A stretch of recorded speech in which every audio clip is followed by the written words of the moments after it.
안녕하십니까? 오늘은 낙랑군의 자리에 있었다고 하는 우리 고대 역사와 밀접한 관계가 있는 갈석에 대하여 본래 갈석이 갖고 있던 의미와 또 그 올바른 자리를 알아보겠습니다. 갈석은 우뚝 솟아있는 하나의 돌을 가리키는 것이 아니라 산 위에 암석들이 늘어서 있는 형태로 마치 성처럼 보였다고 합니다. 그래서 그 갈석이 있는 곳을 돌을 의미하는 석자에 성을 의미하는 성이라는 한자를 사용하여 석성현이라고 그 지역의 이름을 지었다고도 합니다. 참고되는 본문을 읽어보겠습니다. 송백이 말하기를 석성현에는 갈석이 성처럼 서 있었기에 그렇게 이름 지은 것이다 라고 되어 있습니다. 갈석의 위치를 규정짓는 갖가지 기록들이 존재하지만 우선 가장 간단한 증거인 항산의 자리로 과거 갈석의 자리를 증명하겠습니다. 우공추지는 다음과 같은 글을 전합니다. 태행과 항산은 갈석에 이르러 해, 호타로 들어간다. 전하기를 이 두 산은 동북으로 이어지고 갈석과 접하여 창해로 들어간다. 항산이 갈석에 이르러 해로 들어간다는 말은 항산과 해, 즉 호타를 만나는 곳에 갈석이 존재한다는 뜻입니다. 해는 안시성과 고구려 서부 국경이라는 영상에서 밝힌 바와 같이 오늘날의 호타를 가리킵니다. 즉 항산과 호타가 만나는 곳에 고대의 갈석이 있었다는 이야기입니다. 여기서 언급된 창해는 본문에서 이미 확인할 수 있듯이 호타의 다른 말입니다.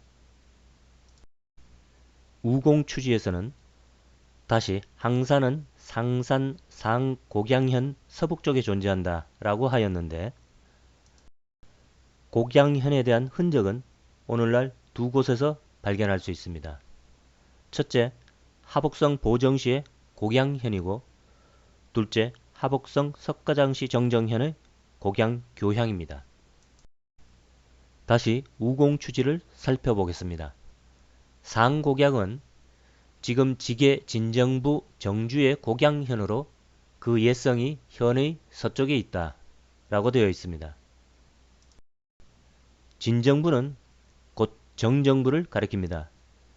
청나라 옹정제의 이름을 피하여 옹정원년 1723년에 진정부가 정정부로 바뀌게 되는데 옹정제의 이름이 윤진이었기 때문입니다. 따라서 항산이 있는 곳은 하복성 보정시가 아니라 석가장시 정정현 서북쪽이 됩니다. 좀 더 살펴보겠습니다. 영수는 한나라 현으로 명나라는 진정부에 속하게 하였으니 지금의 정정부에 속한 것이다. 어정자치통감 상목 3편에서는 영수현이 정정부에 포함된다고 하여 정정이라는 지역이 지금의 석가장시 정정현과 영수현 일대로 확장됨을 알 수 있으며 또 항산이 존재하는 자리가 하복성 석가장시 서북지역임을 다시 확인할 수 있습니다. 따라서 상곡양은 이 정정부에 속하였으니 오늘날 보정시의 곡양현은 왜곡된 자리임을 알 수 있습니다. 보정시 곡양현뿐만 아니라 그 인근의 정주시와 행당현 역시 그 자리가 요수, 즉 자하 서쪽으로 옮겨져야 합니다. 즉 왜곡된 자리들입니다. 이상에서 살펴본 바와 같이 항산은 하복성 석가장시 정정현 상곡양의 서북쪽에 위치함을 기록을 통해 확인하였습니다. 그 대강의 위치를 지도를 통해 보면 화면과 같습니다. 이 항산이 곧 상산입니다. 기록을 읽어보겠습니다. 한서 항산부각은 상산군 상곡양현 서북쪽에 있으며 사당이 존재한다. 병주의 산이다. 장안이 말하기를 항산은 서쪽에 있는데 문제의 이름을 피하여 상산으로 바꾸었다 라고 되어 있습니다. 갈석의 위치를 크게 혼란스럽게 만든 것은 좌갈석과 우갈석 두 곳에 갈석이 있다는 주장 때문입니다. 먼저 기록을 읽어보겠습니다. 두가 말하기를 갈석사는 한나라 낙랑군 수성현에 있는데 진나라 장성이 이곳에서 시작되며 좌갈석이라고 한다. 우공갈석은 평주 남쪽 20여리 떨어진 곳에 있으며 우갈석이라 한다 라고 되어 있습니다. 두의 주정은 낙랑군 수성현에 있는 좌갈석과 평주에 있는 우갈석이 있다는 뜻입니다. 그런데 기록을 살펴보면 사실 낙랑군과 평주는 모두 같은 자리를 가리킵니다. 흠정고금도서집성에 기록된 내용을 읽어보겠습니다. 진나라는 요서와 우북평 등 2군의 땅으로 삼았고 한나라 말에는 공손찬이 점거한 곳으로 위나라는 노룡군으로 바꾸었다. 북연은 평주와 낙랑군을 설치하였다. 북인은 낙랑을 북평군으로 바꾸었고 수나라는 평주로 바꾸었다. 즉 갈석은 상곡양현 서북쪽의 하나라는 뜻입니다.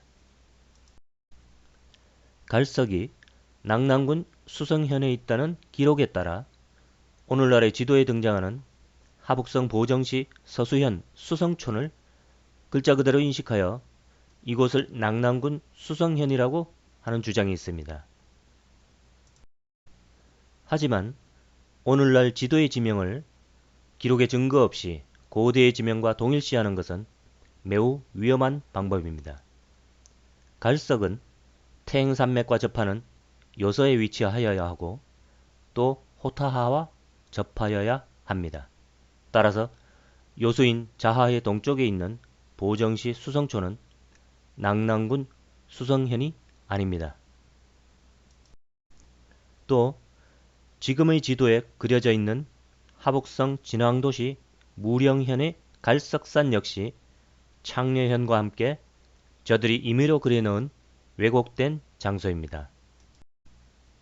창녀현에 갈석이 있다는 기록에 따라 중국 측은 하북성 진왕도시에 창녀현을 만들어 놓았지만 고대의 창녀현은 그 자리가 아닙니다. 기록을 먼저 읽어보겠습니다. 괄지지에 기록되기를 후한이 유성을 없애 창녀로 편입시켰다. 모용 황해도읍 용성은 본래 창녀의 땅이다.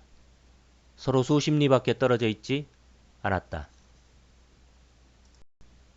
고대사의 랜드마크 연나라의 도읍 용성의 올바른 위치라는 제목의 영상에서 이미 증명한 바와 같이 용성은 오늘날 하북성 석가장시 정정현에 있었습니다. 따라서 창녀현 역시 그곳에 있어야 합니다. 즉 오늘날 진왕도시에 있는 창녀현은 옛 고구려에 터에 중국 측이 자신의 지명으로 임의로 채워넣은 것입니다. 갈석은 본래 이정표였습니다. 갈석에 대한 이야기가 전해지는 초기 기록을 살펴보겠습니다. 다음은 도의 혹은 조의가 갈석을 끼고 하 혹은 해로 들어왔다는 기록입니다. 동일한 내용을 언급한 상서 우공편과 사기에서는 하와 해를 사용하여 이들이 같은 대상을 지칭함을 알 수 있습니다. 즉 해가 바다가 아닌 하, 즉 강이라는 뜻입니다. 먼저 항위 기종이 상위 기종으로 되는 것은 항수가 휘를 피해 상수로 기록된 것으로 같은 것이며 도의 피복과 조의 피복의 차이는 이들이 도의 혹은 조의로 불렸기 때문입니다. 입우하가 입우해로 기록된 것은 하와 해를 동일시한 것으로 모두 호타를 가리킵니다. 이번에는 해석을 읽어보겠습니다. 항수와 위수의 옛길을 되살리니 대륙의 땅을 경작할 수 있었다. 가죽옷을 입은 도의가 갈석을 오른쪽으로 끼고 하로 들어왔다. 상서 우공편의 내용입니다.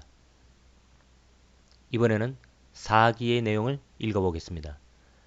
상수와 위수의 옛길을 되살리니 대륙의 땅을 경작할 수 있었다.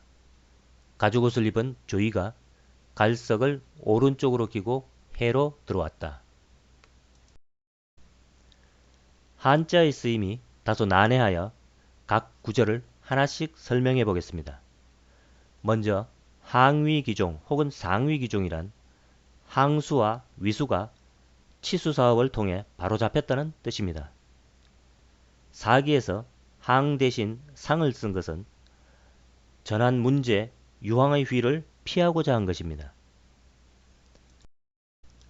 항위기종, 대륙기작이란 홍수 등의 이유로 어지럽게 흐르던 항수와 위수가 치수를 통해 옛날처럼 제대로 흐르게 되니 대륙이라는 땅을 경작할 수 있게 되었다는 뜻입니다. 이와 같은 해석은 임의로 해석한 것이 아니라 상서정의 사고전서본에서 설명한 것을 옮긴 것입니다. 좀 더 설명하자면 본래 도의 혹은 조의가 갈석을 끼고 하 혹은 해로 들어온다는 구절은 갈석을 설명하고자 함이 아니라 항수와 위수에 대한 치수사업을 말하고자 기록된 것입니다. 즉 홍수 등으로 항수와 위수가 범람하여 그 인근의 땅이 황폐화되자 치수사업을 통해 항수와 위수의 흐름을 바로잡으니 대륙이라는 경작할 수 있는 땅이 생겨났고 물난리로 그것을 떠났던 도의 혹은 조의가 홍수가 다스려지자 안심하고 그곳을 드나들며 살게 되었다는 이야기입니다. 중요한 것은 갈석의 위치를 알려주는 항수와 위수입니다. 먼저 기록을 읽어보겠습니다. 항수는 항산 곡양현 동쪽에서 나와 구수로 들어간다. 위수는 상산 영수현 동북쪽에서 나와 호타로 들어간다. 즉 항수는 항산 곡양현에 있고 위수는 상산 영수현에 있다는 것입니다. 이들은 이미 설명한 바와 같이 하북성 석가장시 서북부에 존재하였으니 앞서 설명한 갈석의 위치가 하북성 석가장시 정정현 서북쪽임을 다시 한번 확인할 수 있습니다. 일부에서는 도의 혹은 조의가 하 혹은 해로 들어갔다는 구절을 황하로 들어간 것으로 해석하여 오늘날 하북성 보정시에 있는 백석산을 상서 우공편에 언급된 갈석으로 주장하기도 하지만 상서 우공편에 언급된 그 구절 전체를 읽어보면 하나 해가 황하가 될 수 없음과 또 갈석이 그곳에 없음은 쉽게 알 수 있습니다. 이상을 정리하자면 하북성 석가장시 서북지역에 있는 항수와 위수를 정리하여 대륙이라는 땅을 경작할 수 있게 되었고 잦은 홍수로 그 자리를 떠났던 도의가 하북성 석가장시 서북쪽에 존재하는 갈석을 표지석으로 삼아 다시 옛자리를 찾아왔다는 이야기를 상서가 전하는 것입니다. 즉 갈석은 도의의 이정표였던 것입니다. 이 도의에 대한 기록을 통전이라는 사서에서도 발견할 수 있는데 먼저 본문을 읽어보겠습니다. 도의는 가죽옷을 입는다. 해곡을 도라고 하는데 섬에 사는 이족이 가죽옷을 입고서 갈석을 오른쪽으로 끼고 하로 들어온다. 갈석이란 해변의 산 이름이며 지금의 북평군 노룡현이다 라고 되어 있습니다. 이 기록에서 갈석이 북평군 노룡현에 있었다고 합니다. 항수와 위수가 있는 곳, 즉 석가장시 서북지역이 북평군 노룡현이 되기도 하였다는 뜻입니다. 좀 더 자세한 설명이 기록된 사설을 읽어보겠습니다. 창녀현 북쪽의 산이 갈석이다. 창녀는 본래 한나라 문현이다. 후한은 폐지하고 임류에 편입시켰으며 진나라 이후 비여현이 되었다. 수나라와 당나라 시절에는 노룡현이 되었다. 나중에 영주 유성현을 잠시 설치했고 요나라는 다시 광령현으로 바꾸었다. 금나라는 다시 창녀로 바꾸었다. 우공추지에 기록된 내용입니다. 노령현이 있는 자리가 창녀현이고 임유현이고 비여현이고 유성현이고 광령현이라는 기록입니다. 이들의 관할 범위가 시절마다 다소 차이는 있었겠지만 그 대강의 위치가 하복성 석가장시 중심에서 서북지역으로 향하는 것은 큰 변함이 없습니다. 앞서 언급된 기록을 다시 한번 읽어보겠습니다. 괄지지에 기록되기를 후한이 유성을 없애 창녀로 편입시켰다. 모용황해도 용성은 본래 창녀의 땅이다. 서로 수십 리밖에 떨어져 있지 않았다. 용성이 창녀의 땅에 있었다는 기록입니다. 그 용성은 유적과 기록으로 확인된 바 있는 오늘날 하복성 석가장시 정정현에 있었습니다. 복잡한 이야기를 정리하자면 갈석이란 본래 도의가 개척된 땅 대륙으로 들어오는 이정표였으며 그 자리는 오늘날 하복성 석가장시 정정현 서북쪽에 있었습니다. 우리 고대사와 연관된 갈석의 자리는 바로 석가장시이고 석가장시는 우리 역사와 관련된 많은 자료를 지닌 곳이었습니다. 마지막으로 이와 관련된 삼국사기 보장왕 3년의 기록을 읽어보겠습니다. 서기 644년 11월 지금 유주와 계주를 돌며 요동과 갈석에서 죄를 묻고자 하니 지나가게 되는 군영이나 숙소에 수고를 끼치거나 비용을 지불하게 하지 말라. 당 태종이 고구려를 공격하면서 조서를 만드는데 갈석과 요동에서 영계소문에 죄를 묻고자 한다고 합니다. 당시 고구려는 요동을 차지하고 요소의 일부도 차지한 상태였습니다. 갈석은 앞서 살펴본 바와 같이 자하의 서쪽, 즉 요소에 존재하였습니다. 그러한 이유로 당 태종이 갈석과 요동을 언급한 것입니다. 즉 요소와 요동에서 고구려군을 물리쳐 그 죄를 응징하겠다는 뜻입니다. 오늘은 여기까지 하겠습니다. 시청해 주셔서 감사합니다.